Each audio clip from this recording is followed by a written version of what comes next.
Nous sommes dans une période très spécifique, entre Rosh Hashanah et Kippour, tournée vers la Teshuvah, le retour vers Dieu. Mais aujourd'hui, comment se retourner vers un Dieu qui ne se montre plus par les manières que décrit la Torah? Nous n'avons plus de miracle. Dieu s'est-il caché de nous? Je suis Emile Ackerman, et vous écoutez Parshayeka. Le Seigneur dit à Moïse, tandis que tu reposeras avec tes pères, ce peuple se laissera débaucher par les divinités du pays barbare où il va pénétrer. Et il m'abandonnera, et il brisera l'alliance que j'ai conclue avec lui. Ce jour-là, ma colère s'enflammera contre lui, je les abandonnerai, je leur déroberai ma face, et il deviendra la pâture de chacun, et nombre de maux et d'angoisses viendront l'assaillir. Alors il se dira, en vérité, c'est parce que mon Dieu n'est plus au milieu de moi que je suis en butte à ces malheurs. Mais alors même, je persisterai, moi, à dérober ma face, à cause du grave méfait qu'il aura commis en se tournant vers des dieux étrangers. Anochi, Aster, Astir, Panay, Bayamaou, Al Kolara, Asher Asa, Ki Pana, El Elohim Acherim. Dieu cachera donc sa face, car c'est certain, le peuple juif lui-même fautera en allant servir des dieux étrangers plutôt que le Dieu unique. Le principe d'Esther Panim est un concept qui est utilisé pour parler de l'idée que Dieu ne se manifeste plus de manière évidente comme à l'époque, et que nous vivons aujourd'hui dans une période de Esther Panim. Nous voyons tous ces malheurs dans le monde et nous demandons non seulement où est Dieu, mais aussi comment pouvons-nous retourner à un Dieu qui semble si loin? Comment faire teshuva quand le point de retour semble si lointain? Voilà pourquoi la paracha tombe bien, si je puis dire, puisque les sages de la tradition se posent les mêmes questions que nous et vont nous donner des éléments de réponse. Déjà, quelle est cette faute si grave? C'est, dit la Torah, de servir des dieux du pays dans lequel le peuple entre. C'est-à-dire que Dieu nous fait entrer dans une terre, nous fait mériter de la conquérir, et nous trahirons ce don en la laissant, elle, nous conquérir. Rabbeinu Nissim de Marseille explique: il y a une force spirituelle spécifique à la terre d'Israël, car beaucoup de mitzvot ne s'appliquent que là-bas. C'est d'ailleurs le cas de cette année de Shemitah. Cette terre est donc maintenant spéciale, et il s'agit de lui faire conserver son statut. Le statut de la terre a été changé, transformé par les mitzvot. Et le comble de l'abjection, c'est de faire changer les humains par cette terre non par les mitzvot, mais par les dieux qui étaient vénérés. C'est-à-dire que la terre, comme les humains, devait être changée par les mitzvot, être transformée, mais à la place, c'est cette terre-là, non transformée, qui a transformé les humains, transformé le peuple juif en pire. En somme, l'humain a donc le choix d'être changé d'un côté ou d'un autre, mais trahir Dieu provoque la pure des punitions, Esther Panim. Rabbeinu Bechaye explique la répétition Aster, Astir comme parlant des deux exils, le deuxième étant encore l'actuel.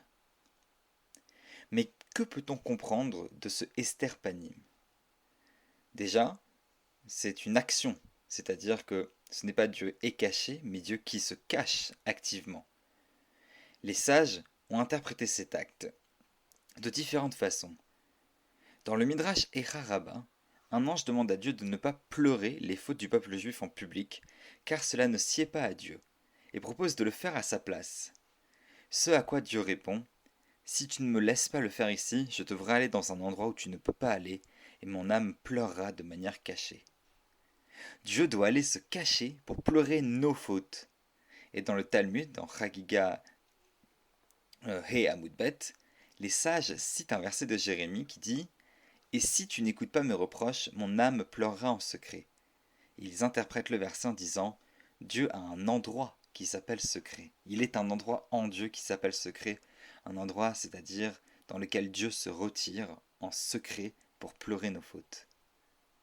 On comprend donc mieux cette idée d'esterpanim. Ce n'est pas une punition, mais une conséquence logique. Dieu se cache pour pleurer nos fautes. Le rabbin Abraham Eshel rajoute: l'homme était le premier à se cacher de Dieu après avoir mangé du fruit défendu, et continue à se cacher. La volonté de Dieu, c'est d'être présent, d'être proche de l'homme. Mais quand les portes de ce monde se ferment sur lui, quand sa vérité trahit sa volonté non écoutée, alors il se retire, laissant l'humanité. Mais Dieu n'est pas parti de lui-même. Dieu a été expulsé. Dieu est en exil. Nous partageons en fait la même expérience que Dieu. De même que nous avons été exilés de notre terre, Dieu a été exilé de son monde. De même que nous avons exilé Dieu de notre terre, Dieu nous a exilés de son monde, en quelque sorte de sa proximité. Nous avons dit Dieu est mort, et tandis que les Juifs pleurent leur exil, Dieu se cache en pleurant le sien. Le Ibn Ezra nous explique que Dieu ne change pas d'avis, et que lorsque nous prions, nous seuls pouvons changer nous-mêmes. Mais nous ne pouvons pas prier pour que Dieu revienne en pensant qu'il s'agit de sa décision à lui, il s'agit de la nôtre. De même, nous ne pouvons pas prier pendant Rosh Hashanah et Kippour pour que Dieu s'occupe de nous comme des enfants gâtés, en exigeant des choses.